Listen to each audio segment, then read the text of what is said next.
Welcome back. Now for more on the trade war. Our guest is in Washington is Dewardric McNeal. He's a former Obama administration appointee to the U.S. Department of Defense. He's currently managing director and senior policy analyst at Longview Global LLC.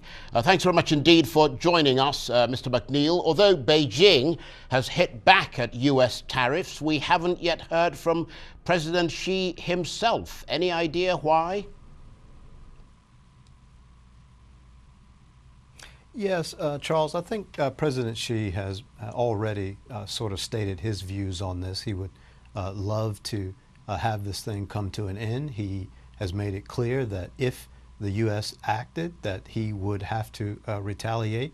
And so we have seen this. But I think his goal is to try as much as possible to de-escalate this. And so speaking about every sort of action and move that the Trump administration makes, he perhaps believes is not the best way to de-escalate what is likely becoming a bit of a tit for tat here in terms of rhetoric and then action.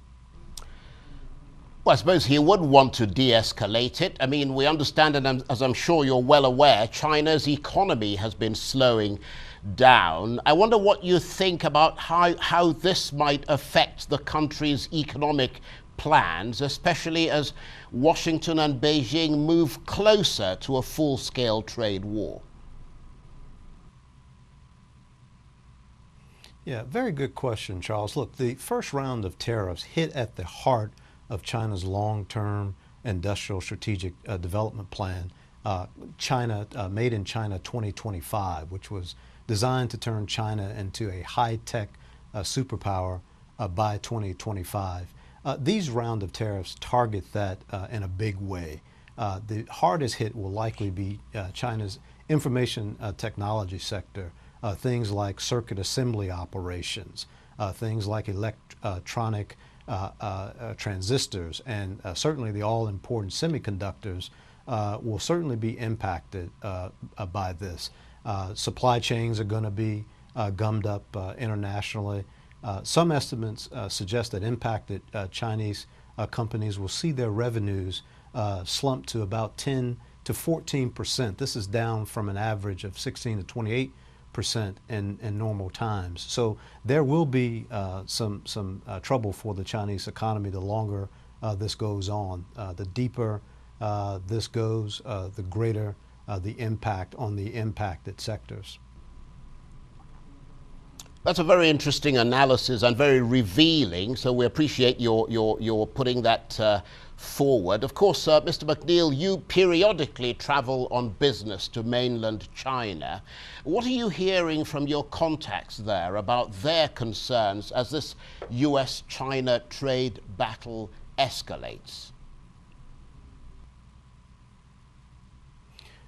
There's a bit of a mixed bag, Charles. Many people wanted to believe that this was not going to happen, that somehow Trump was bluffing in order to get a better deal from the Chinese, and they were pretty certain, many of them, that they could find a way out of this. I think now that it has hit, I think many Chinese are very nervous because they don't know where this is going.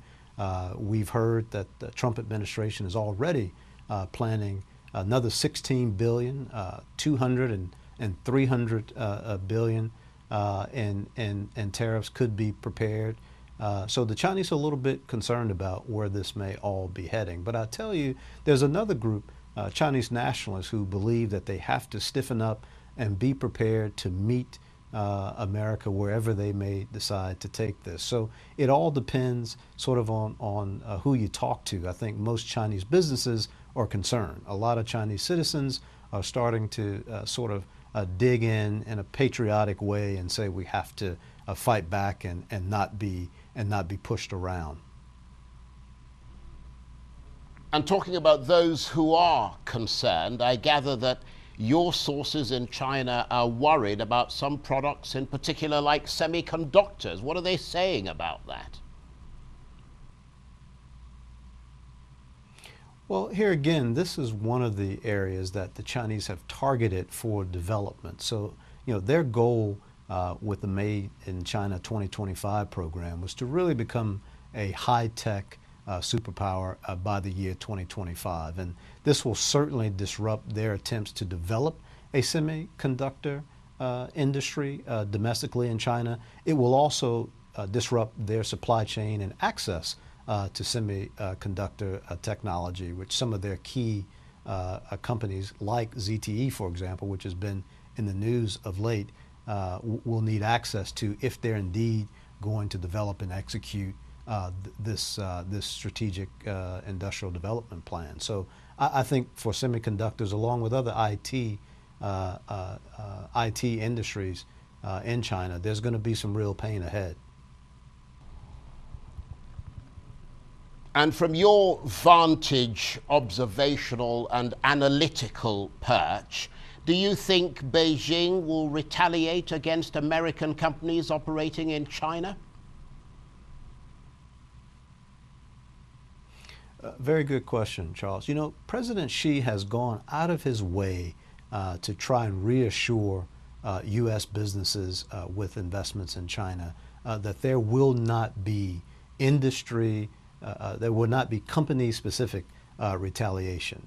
He does not in any way give a shield to industry or sector-wide retaliation, but he wanted to make it clear that it is not the policy of China to target individual U.S. companies that may have operations in China. And you know, there are some significant ones. Apple comes to mind, along with a few other companies. But Xi Jinping has given them his word that there will not be any specific tariffs or targets or any sort of sanctions placed on individual U.S. companies. So I don't expect to see that happening. Very briefly, Mr. McNeal, what do you think happens next? I mean, is the global economy heading for Armageddon, where we'll have to hunt our food with pointy sticks, or will both sides apply the brakes at some point? Unfortunately, Charles, I think that we're in for another couple of rounds. There doesn't seem to be any indication yet that either the U.S. or China is prepared to get off at this stage. So I do think, unfortunately, we will see another round of tariffs and retaliations. But again, Xi Jinping has made it clear that his goal is to keep pressing forward with China's goal at reform and opening up. And it's hard for him to do that when he has to deal with sanctions, tariffs, and other threats to the Chinese economy. So he will likely respond in kind, but I think China in particular is looking for an off-ramp. I just don't think we're there yet. Dewardric McNeal, I want to thank you exceedingly for coming in this evening. He's the former Obama administration appointee to the U.S. Department of Defense.